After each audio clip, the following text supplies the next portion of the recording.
Hola hermanos y hermanas, gracias por estar conmigo nuevamente. Vamos a empezar una nueva serie sobre el libro de Efesios.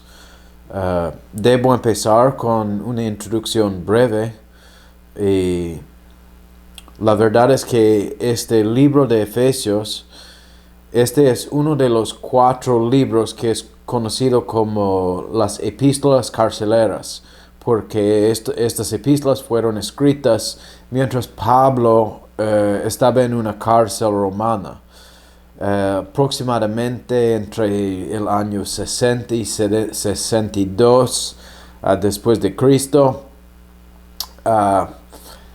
Y Pablo es el autor de la epístola y obviamente los recipientes son los efesios. Esta iglesia fue probablemente fundada por una pareja que se llama Priscila y Aquila. Pablo se reunió con ellos y con esta iglesia en su tercera jornada misionera, y eso es cuando empezó a ser el pastor de esta iglesia y quedó como el pastor por unos 3 años. Y luego Pablo se fue y Timoteo era el pastor de la iglesia por 1 año y medio. Entonces en la primera etapa de esta congregación, esta iglesia, tenían algunas transiciones. Debo decir también que la primera parte, es decir, la primera mitad de este libro, habla de la doctrina. Hay mucha enseñanza, habla de doctrina y teología. Y la segunda parte o la segunda mitad habla más del comportamiento cristiano. Sabemos que esta iglesia tenía sus problemas, aunque es más o menos una epístola en que Pablo está dando ánimo a los efesios. No es tanto una epístola de corrección, pero sí, obviamente tenían sus problemas y sabemos esto porque el autor del libro de Apocalipsis, Juan el Revelador, habla de esta iglesia en el segundo capítulo de Apocalipsis y dice que habían dejado su primer amor, quien es Jesucristo. Bueno, entonces tenían problemas como todas las iglesias en el mundo, ¿no? Bueno, empezamos en el primer versículo y dice: Pablo, apóstol de Jesucristo por la voluntad de Dios.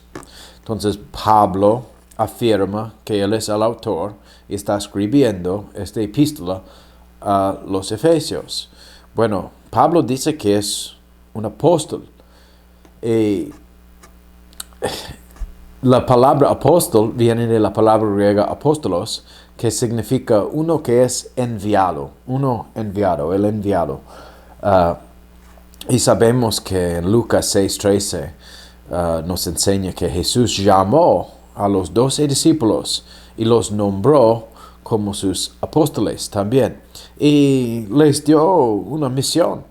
Ellos tenían que viajar por todo el mundo y tenían que predicar el evangelio y tenían que ser los testigos de Jesucristo. Entonces esta es su misión.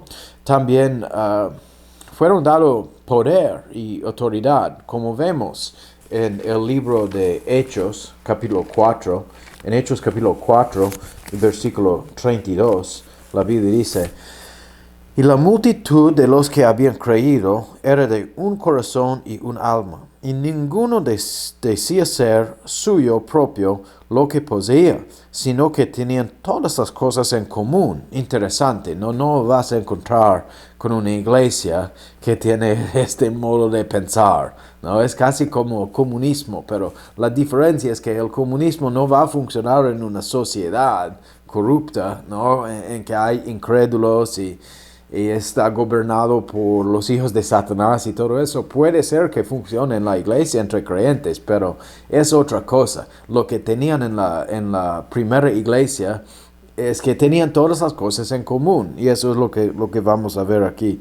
Ahí la multitud de los que habían creído era de un corazón y un alma, y ninguno decía ser suyo propio lo que poseía, sino que tenían todas las cosas en común, y con gran poder los apóstoles daban testimonio de la resurrección del Señor Jesús, y abundante gracia había sobre todos ellos, y ningún necesitado había entre ellos, porque todos los que poseían heredades o casas las vendían y traían el precio de lo vendido y lo ponían a los pies de los apóstoles, y se repartía a cada uno según su necesidad. Entonces José, a quien los apóstoles pusieron por sobrenombre Bernabé, que interpretado es hijo de consolación, levita, natural de Chipre, teniendo una heredad, la vendió y trajo el precio y lo puso a los pies de los apóstoles. Entonces vemos que los apóstoles tenían autoridad y tenían poder, y ellos estaban cambiando los nombres de los otros miembros de la iglesia, ¿no? Y también cuando estas personas vendieron sus casas y sus terrenos y estas cosas, trajeron el dinero a los apóstoles. Entonces los apóstoles tenían este poder, ellos fueron como los líderes de la iglesia.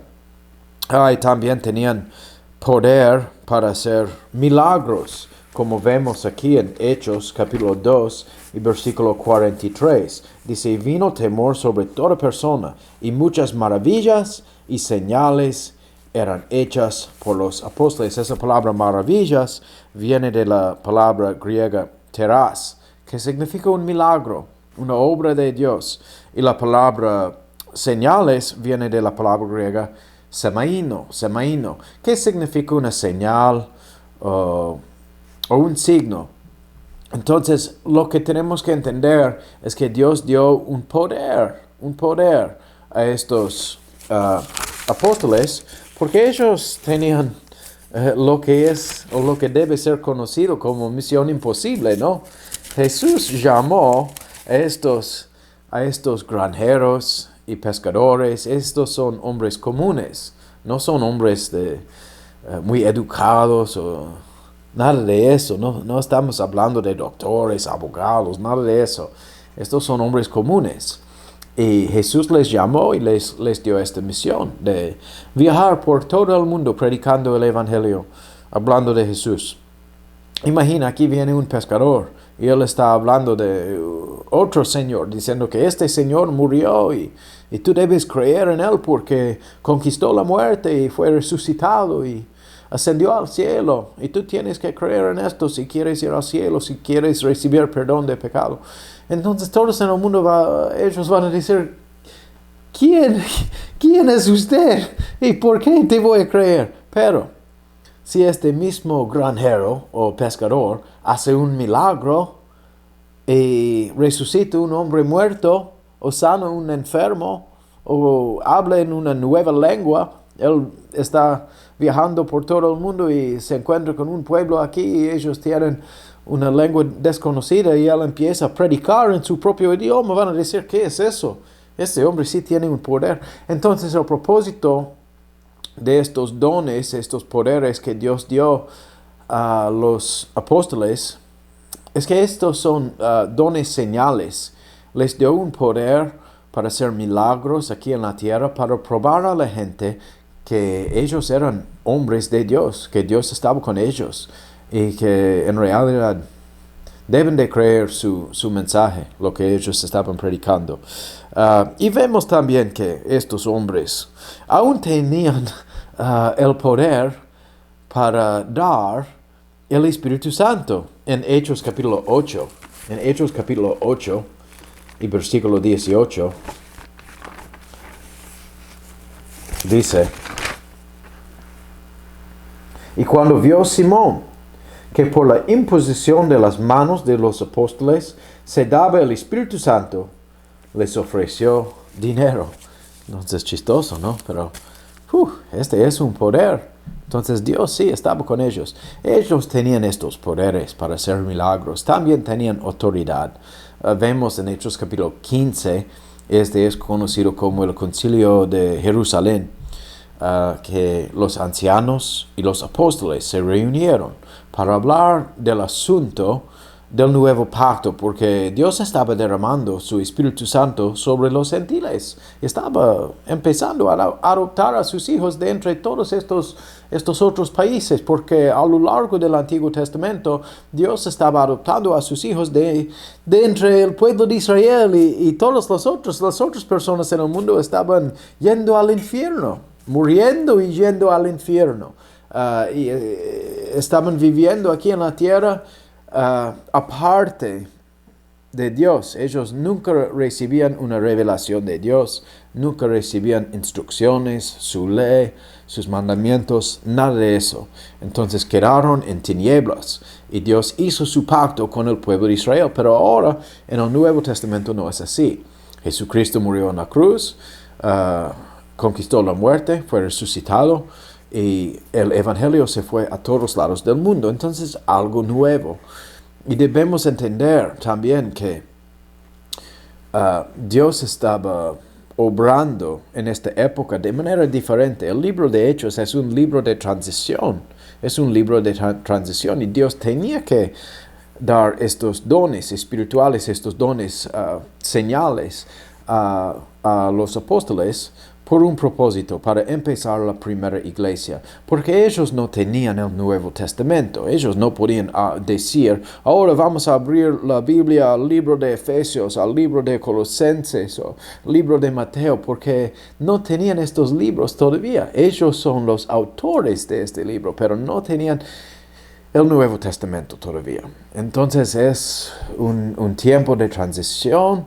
Y por eso Dios les dio poder para hacer milagros en la tierra. Y estos son señales para la gente que Dios estaba con ellos. Algunos van a preguntar si hay todavía apóstoles en el mundo. Y bueno, la verdad es que como la palabra apóstolos en el griego, significa el enviado, uno que es enviado, y es una palabra muy común. Si uno es enviado, él es un apóstol. Entonces no implica que uno tiene un poder. No significa que alguien tiene poder. Pero en este caso, en la Biblia, sí, los apóstoles sí tenían poder. Fueron los líderes de la iglesia y tenían esta misión para ir a todo el mundo predicando el evangelio. Bueno, pero entonces, si somos apóstoles, especialmente si hay un misionero, él es un apóstol, porque es enviado a otro lugar para predicar el evangelio, ¿no? Obviamente es un apóstol, pero no en el mismo sentido, no en el sentido como los 12 apóstoles que Jesús escogió. Es diferente, ellos eran únicos, entonces no, en este sentido no hay apóstoles que tienen todos estos mismos poderes que tenían en la comunidad apostólica. Bueno, seguimos leyendo, pero bueno, antes de seguir leyendo, debo decir que uno de estos apóstoles, Judas, traicionó al Señor, y después de haber traicionado al Señor por la culpa que se sintió por haber vendido el Hijo de Dios, intentó entregar el dinero a los sacerdotes en el templo, pero no importa, ellos compraron una cancha y este señor Judas se suicidó, y lo que pasa es que se cayó encima de algún tipo de una espada, algún tipo de un poste, algo así, que estaba bien afilado, y se cayó encima de esto, y todas sus entrañas se cayeron al suelo en esta cancha que compró con el dinero que él cobró para vender el Hijo inocente de Dios. Entonces esto fue el destinado de Judas por haber vendido el Hijo inocente de Dios, nuestro Señor Jesucristo. Entonces, cuando él se suicidó, los otros apóstoles dijeron en el libro de Hechos, capítulo 1 y versículo 20, que tome otro su obispado. Entonces otro tenía que coger su oficina. Esta palabra obispado viene de la palabra griega episcope, que viene de dos palabras griegas, epi, que significa sobre, y scopos, que significa mirar o ver. Entonces es uno que está siempre mirando, está siempre viendo, cuidando por las ovejas, o en este caso es por las ovejas, pero es uno que hace una vigila.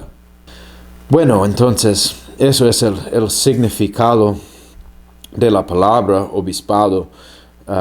Entonces sí tenía un oficio, y los apóstoles dijeron que otro tiene que coger este oficina, y entonces echaron suertes, y eso se encuentra en Hechos capítulo 1, y versículo 23 dice: señalaron a dos, a José, llamado Barsabás, que tenía por sobrenombre Justo, y a Matías.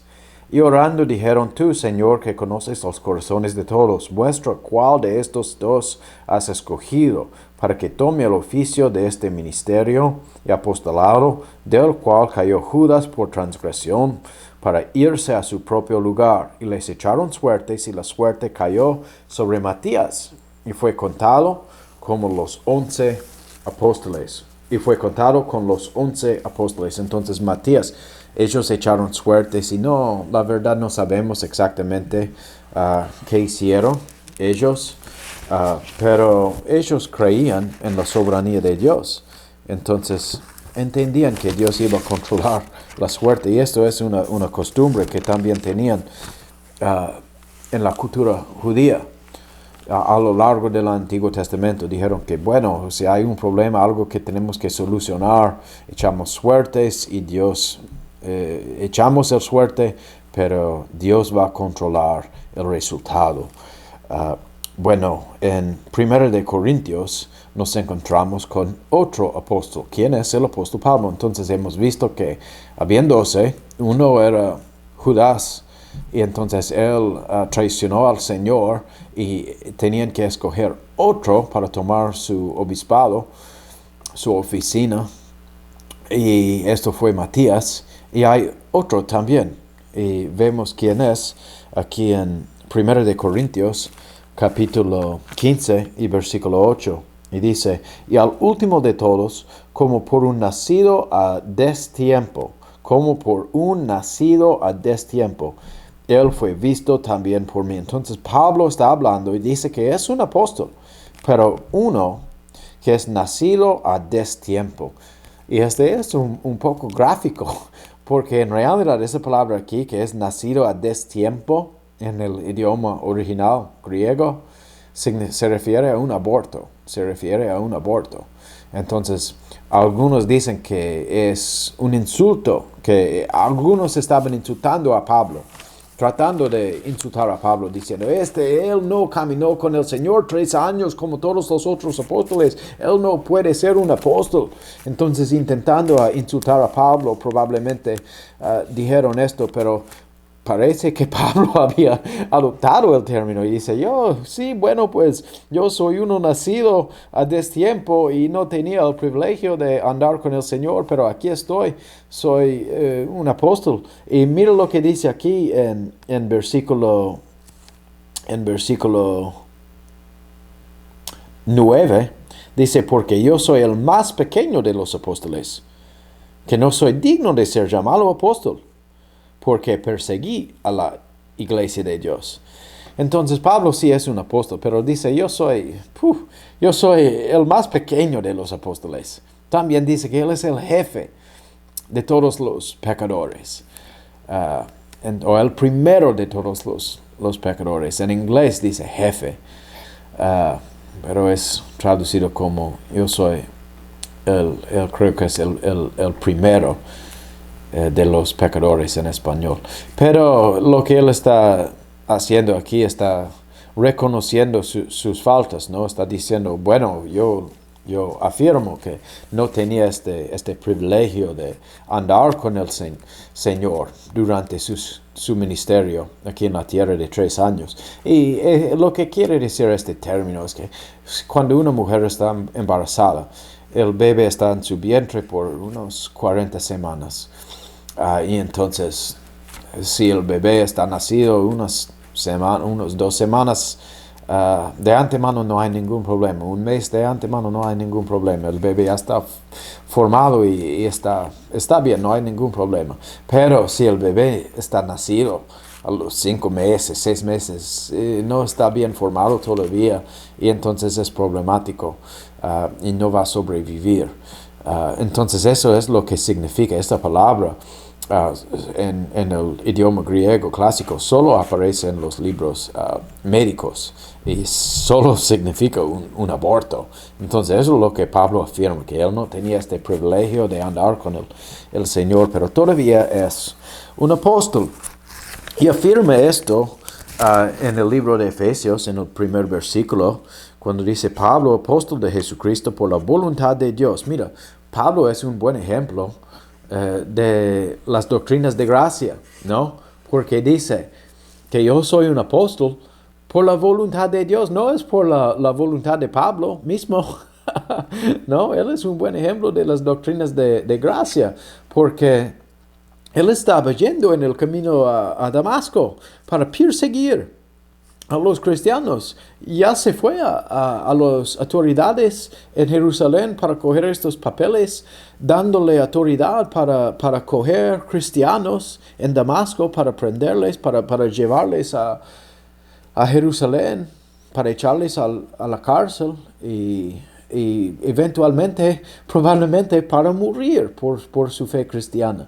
Y entonces él persiguió a la iglesia y estaba yendo en el camino a Damasco para perseguir a la iglesia. ¿Y qué pasó? Jesucristo le apareció y le quitó la vista, y él estaba 3 días sin comer, sin tomar, y Jesucristo luego envió a Ananías, habló con Ananías y dice: Ananías, tienes que ir a este hombre que se llama Saulo de Tarso y tienes que sanarlo. Y él dice: Señor, disculpe, pero yo sí conozco a este señor Saulo y no me voy, Señor. Dice que no me voy, este hombre es medio loco, él me va a matar. Y Jesucristo dice: Ananías, no te preocupes, instrumento escogido me es este. Y entonces Ananías se fue, puso las manos sobre el apóstol Pablo y le dio la vista y le sanó y le llenó con el Espíritu Santo. Y en este momento se convirtió desde Saulo de Tarso al apóstol Pablo, y él ahora es el primer misionero de la iglesia cristiana, y se fue viajando por todo el mundo predicando el evangelio, y fue convertido en el camino a Damasco en contra de su voluntad. Este es el mensaje: por la voluntad de Dios. Dios violó a su voluntad, y gracias a Dios que es así, porque todos nosotros tenemos esta naturaleza, que somos los enemigos de Dios y no estamos buscando a Dios. Entonces Él tiene que empezar a mover en nuestras vidas. Él nos tiene que cambiar, porque nosotros nunca vamos a buscar a Dios. Entonces dice Pablo, apóstol de Jesucristo por la voluntad de Dios, a los santos que están en Éfeso y a los fieles en Cristo Jesús. Entonces estos son los recipientes de la carta: los santos que están en Éfeso y a los fieles en Cristo Jesús. Dice: gracias sea a vosotros y paz de nuestro Padre y del Señor Jesucristo. Esta palabra gracia es la palabra griega charis, que significa favor no merecido. Pablo, debemos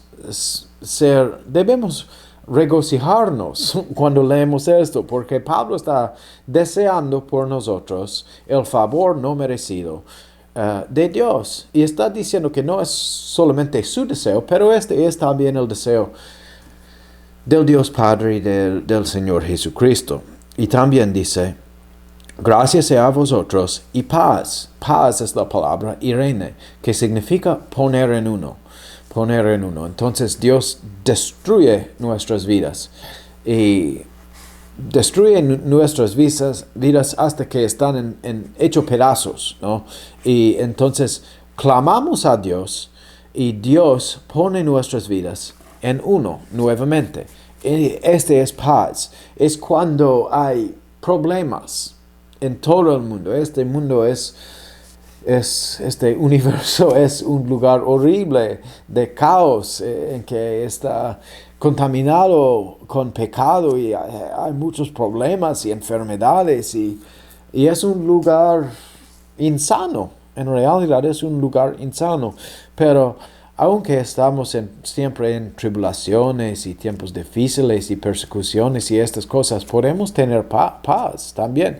Es como una mentalidad. No es como algo físico que tenemos, es un modo de pensar. Podemos tener paz en la vida, podemos ser tranquilos, aunque el mundo es loco, porque entendemos que nosotros somos hijos de Dios y que todo lo que pasa aquí en el mundo está funcionando por nuestro bienestar, por el bienestar de todos los creyentes. Entonces dice en versículo 3, bendito sea el Dios y Padre de nuestro Señor Jesucristo, el cual nos ha bendecido con toda bendición espiritual en los lugares celestiales en Cristo, según nos escogió en Él antes de la fundación del mundo. Este es muy importante. Dice que Dios nos escogió en Jesucristo antes de la fundación del mundo. Pablo está hablando con estos gentiles, los efesios, y dice que Dios nos escogió en Cristo. Eso habla del pacto de redención. Este es un pacto que Dios, el Padre, hizo con el Hijo en la eternidad pasada, en que Dios prometió. Dios, tienes que entender que el Padre hizo un plan, hizo sus decretos en la eternidad pasada. Él decretó todo, antes de crear el mundo. Él decretó todo y tenía todo eso en su mente. Aún su familia, decretó una familia y todos los creyentes son una parte de esa familia y existíamos en la mente de Dios antes de la fundación del mundo, es decir, antes de la creación del mundo.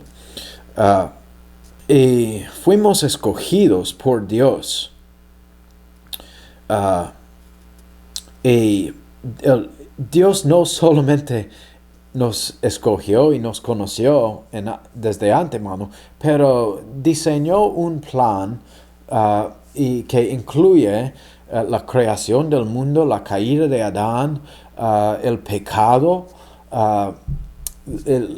que su hijo iba a ser un hombre, iba a venir al mundo, a nuestro planeta Tierra, tomando un cuerpo humano, viviendo una vida santa, sin pecado, y que iba a ser crucificado como el Hijo inocente de Dios, y que este sacrificio era el precio de nuestro pecado. Entonces murió para rescatarnos, para redimirnos de nuestro pecado, para salvarnos de nuestro pecado y las consecuencias. Entonces decretó todo eso. Por eso Jesucristo es conocido en las Escrituras como el Cordero que fue inmolado desde la fundación del mundo.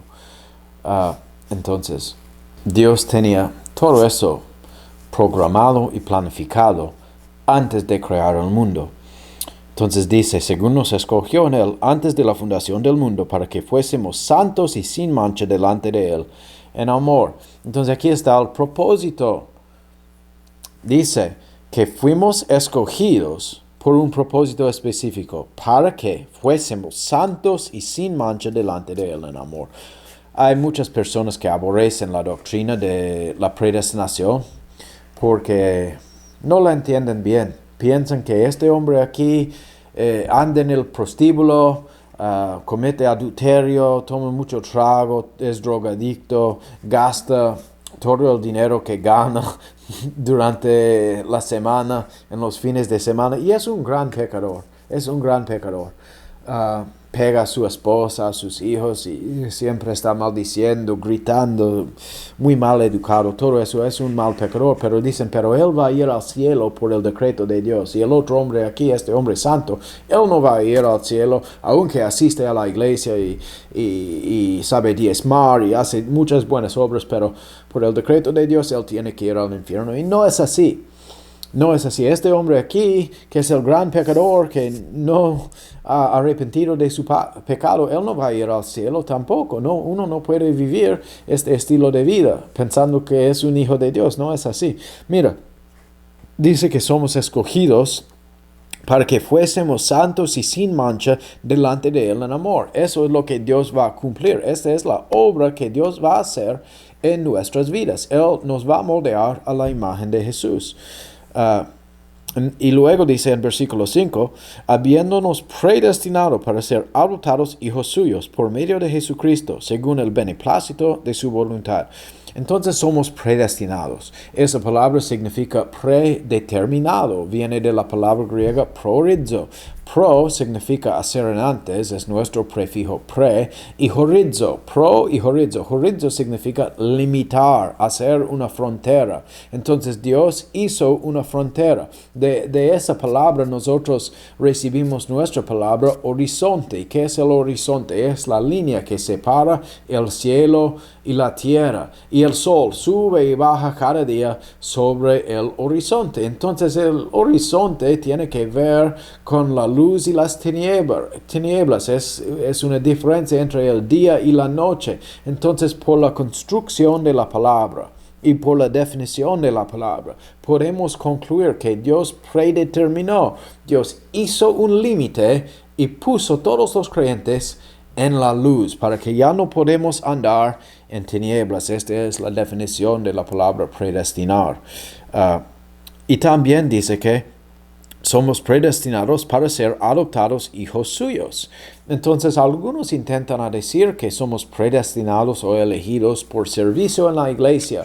Es decir, si uno es un diácono, él es predestinado, por eso él es elegido a este oficio. Pero dicen que la elección y la predestinación afirman que estas palabras aparecen en la Biblia, pero niegan que tiene que ver con la salvación. Pero es mentira y ni tiene sentido. Es ridículo, ¿no? Pero he escuchado esto muchas veces entre los bautistas. Los bautistas siempre dicen esto y es una locura. Porque aquí dice específicamente, habiéndonos predestinado para ser adoptados hijos suyos.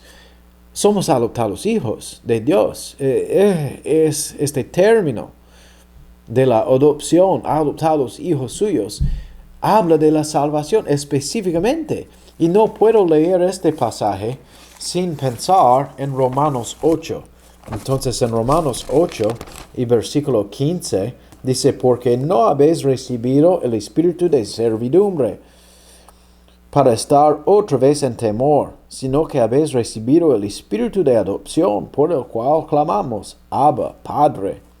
El espíritu mismo da testimonio a nuestro espíritu, que somos hijos de Dios, y si hijos, también herederos, herederos de Dios y coherederos con Cristo, si es que padecemos juntamente con Él, para que juntamente con Él seamos también glorificados. Entonces somos coherederos con Cristo. Pero la cosa es que tenemos que sufrir por causa de Cristo. Él fue crucificado sobre una cruz de madera y nosotros también tenemos que tomar una cruz diaria. Según Marcos 8:34, tenemos que negar a nosotros mismos, es decir, todos los deseos de esta carne corrupta, y tenemos que vivir por Dios. Y nadie quiere hacer esto. La verdad es que la naturaleza humana, nuestra naturaleza pecaminosa, quiere ser el amigo del mundo, quiere ser el hombre más famoso en todo el mundo, ¿no? Le gusta el hombre y nuestra naturaleza pecaminosa, le gusta la fama, ¿no? Le gusta todo lo que no debemos hacer, todo lo que es pecado, pero tenemos que negar a nosotros mismos. Tenemos que crucificar el viejo hombre y todos los deseos de esta carne. Y tenemos que vivir por Dios y tenemos que proclamar toda la verdad, todo el consejo de Dios a todo el mundo. Este es nuestro deber. Y cuando estamos predicando estas cosas, todo el consejo de Dios, el mundo nos va a crucificar, nos va a clavar a nuestra cruz diaria. Así es. Entonces este es nuestro destino, amigos. Somos coherederos y sí vamos a ir al cielo para estar con Dios para siempre, para vivir en la eternidad con Dios, en cuerpos glorificados y todo eso. Pero te cuesta también porque vamos a sufrir. Pero lo que debemos acordar es que este mundo es temporal. Es temporal, no debemos estar pensando en este mundo. Debemos siempre estar pensando en el reino espiritual de Dios. Seguimos leyendo.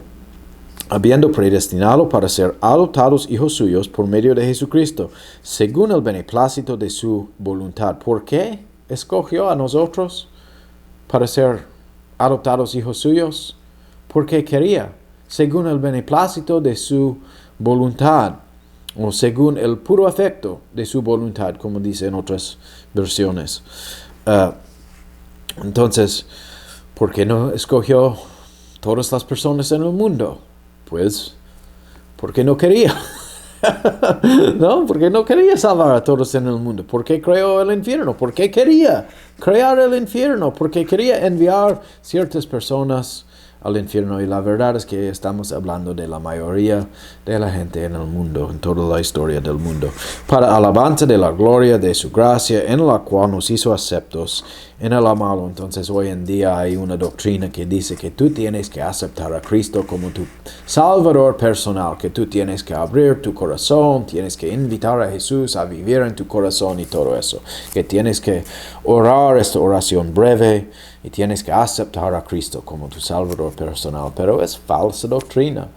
Es una muy mala manera de evangelismo. Es horrible. No es así. La oración del pecador es horrible, es abominable. No es así. El hombre es salvo por creer, no por orar a Dios y pedir estas cosas. La verdad, cuando yo estaba atrapado en la esclavitud a mi pecado, viviendo como un alcohólico, tomando trago todos los días estaba orando a Dios. Pero en vano estaba orando, ¿no? Porque Él nunca me dio el poder.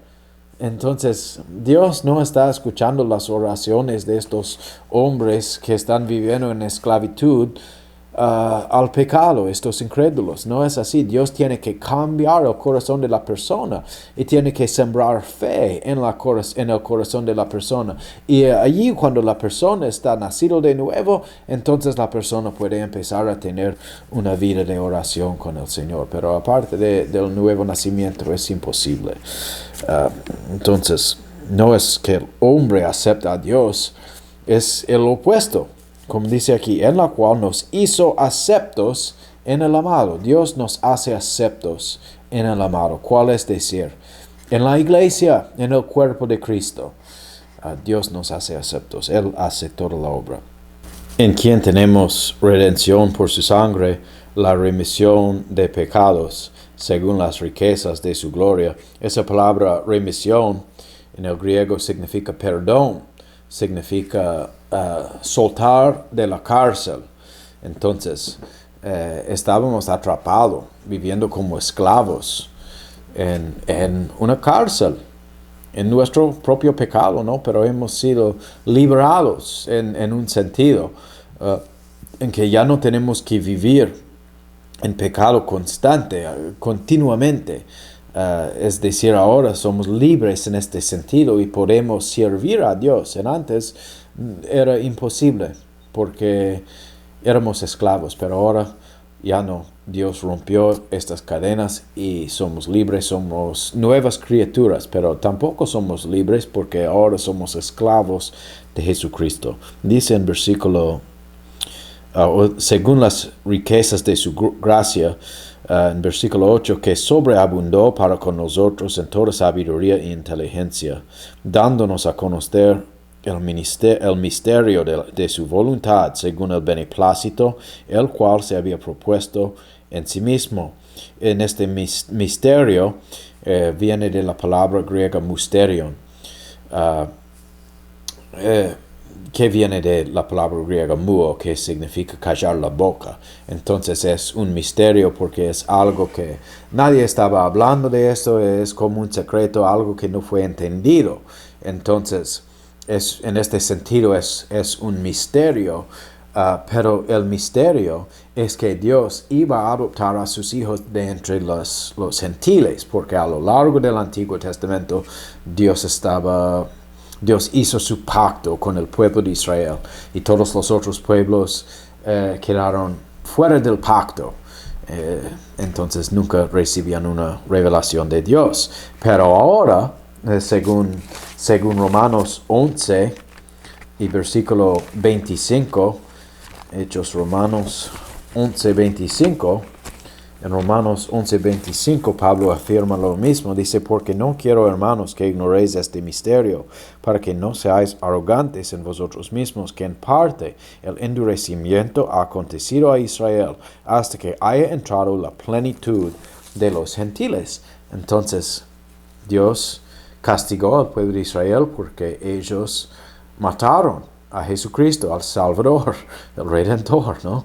Y entonces el Evangelio se fue a todo el mundo, y vemos lo mismo en el libro de Colosenses, en Colosenses capítulo 1 y versículo 26, dice, el misterio que había estado oculto desde los siglos y por generaciones, pero que ahora ha sido manifestado a sus santos, a quienes Dios quiso dar a conocer las riquezas de la gloria de este misterio entre los gentiles, que es Cristo en vosotros, la esperanza de gloria.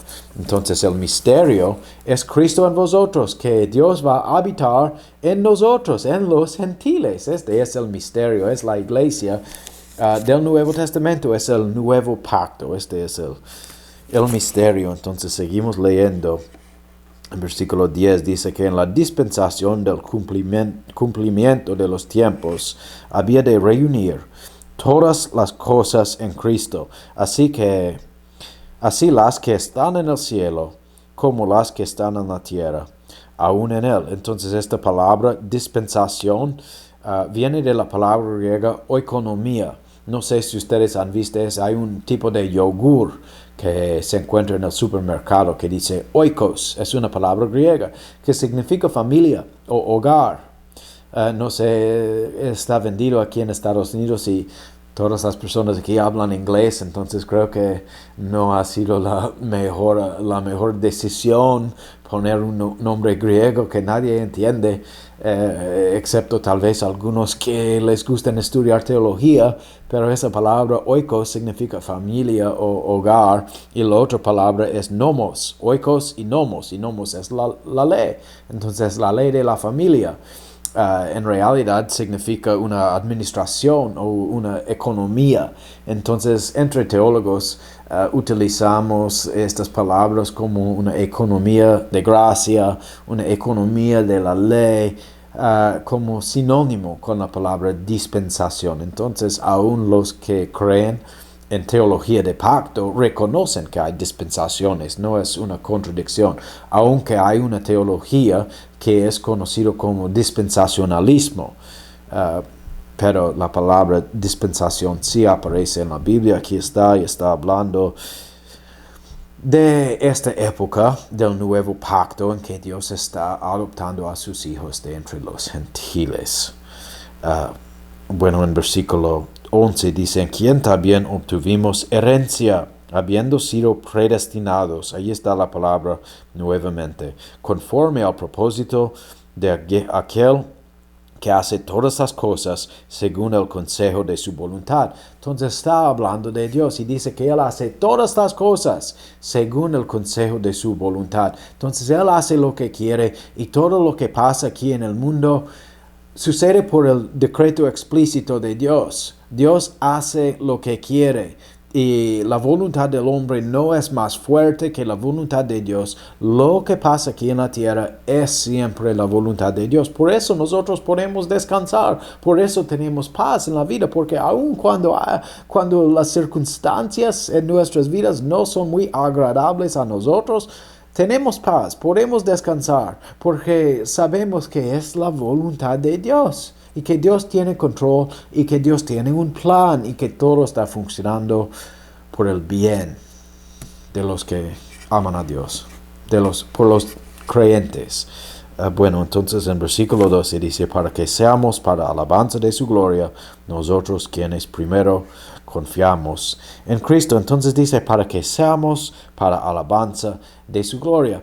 Entonces, en conclusión, habiendo leído todo esto, que nosotros somos predestinados para ser adoptados hijos de Dios, que Dios nos va a hacer santos y sin mancha delante de Él en amor, que tenemos una herencia, que somos coherederos con Cristo y que vamos a ir al cielo y que solo tenemos que sufrir en este mundo por poco tiempo y luego vamos a heredar vida eterna con Dios en el cielo y que vamos a vivir en cuerpos glorificados con Dios para siempre. Y todo eso lo que hemos leído, que Dios nos hace aceptos en el amado y que Dios hace la obra en nosotros y que nosotros somos receptores pasivos. Y por todo eso, mira lo que dice, para que seamos para alabanza de su gloria. Debemos alabar a Dios con nuestras vidas.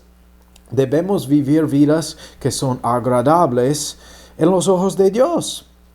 Debemos leer la Biblia cada día, primera cosa en la mañana. Debemos estar aquí leyendo la Biblia, memorizando versículos para esconder la palabra de Dios en nuestros corazones. Puede llegar un día en que es prohibido por la ley poseer una Biblia, como está poseído en otros países en este momento. Tú nunca sabes cuándo eso puede pasar. A veces somos muy cómodos y no pensamos en estas cosas y dicen, ya no hay ningún problema y somos casi como medio perezosos, ¿no? Y no hacemos cosas que debemos hacer. Debemos estudiar la palabra de Dios siempre, porque cuando estamos leyendo la palabra de Dios en la mañana y otra vez en la noche, entonces cuando estamos trabajando durante el día, estamos pensando en estas cosas. Cuando estamos memorizando versículos para esconder la palabra de Dios en nuestro corazón, todo el día este versículo viene a la mente y recitamos el versículo nuevamente, pensamos en estas cosas. Esta es una vida que es agradable a Dios, luchando contra el pecado, dando testimonio de Jesucristo, predicando a todas las otras personas en nuestras vidas. Este es nuestro deber. Debemos negar los deseos de la carne, debemos negar a nosotros mismos y debemos tomar la cruz diaria. Debemos predicar todo el consejo de Dios. Este es nuestro deber y todo lo que hacemos debe ser por la gloria de Dios y no por nuestra propia gloria. Bueno, entonces vamos a terminar aquí y la próxima semana vamos a seguir adelante leyendo la segunda mitad del primer capítulo del libro de Efesios. Oremos. Padre Dios, te damos gracias por tu palabra y tu verdad. Ayúdanos a entender, Padre. Ayúdanos como caminamos en este camino angosto. Danos las fuerzas necesarias, Padre, para seguir adelante. Sabemos, Padre, que vas a cumplir la obra que empezaste en nosotros. Y te damos gracias por esto, Padre. Te alabamos también, Padre. Es un milagro lo que estás haciendo en nuestras vidas y pedimos, Padre, que sigas obrando, moldeándonos a la imagen de Jesús. Danos oportunidades para predicar y ayúdanos, Padre, a ser fieles con nuestros deberes de leer la Biblia, orar y pensar en ti y tu reino espiritual durante todo el día. Ayúdanos, Padre, a divorciar nuestras mentes de todas las preocupaciones que tenemos y de todas las cosas temporales de este mundo temporal. Guía nuestros pasos en santidad, Padre, y te damos la gloria y la alabanza en el nombre de Jesús. Amén.